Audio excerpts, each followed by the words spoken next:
he would give them to the players. So I went into that, got a coaching job the next year in 2010, and then I had gone 4 years coaching.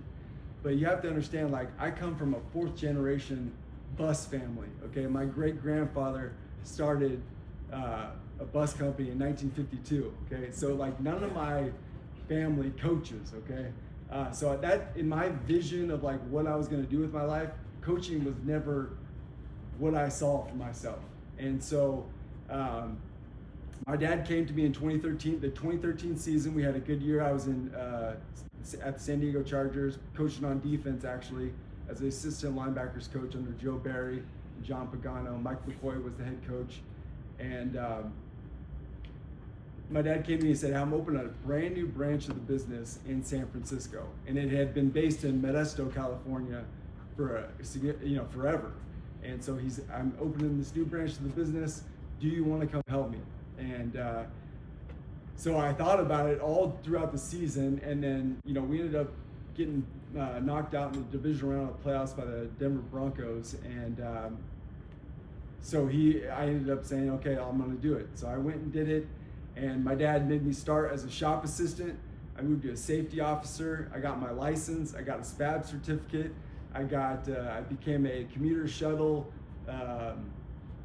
contract manager for Apple and Google. I became the operations manager and the general manager in 4 years' time. And I really had no experience whatsoever in the bus business besides washing buses. So it was a learning experience. And the cool thing about the bus business is that the bus business is exactly like coaching in the fact that it's all about the drivers. Coaching is all about the players. Bus business is all about the drivers. So it was a good transition in that way, but it was a total learning experience in a lesson in real world managing of people, all different kinds of people, single mothers and guys who have multiple jobs. And so it was a really big learning experience that I cherished, and I'm really glad I did it. And how I got back was Coach Gruden got the job at the Raiders.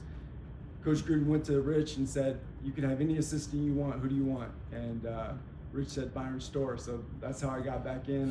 And ultimately, after about 1 or 2 years in the bus business, I was like, I knew that I wanted to be a coach. And so I'd always stay in touch with Rich.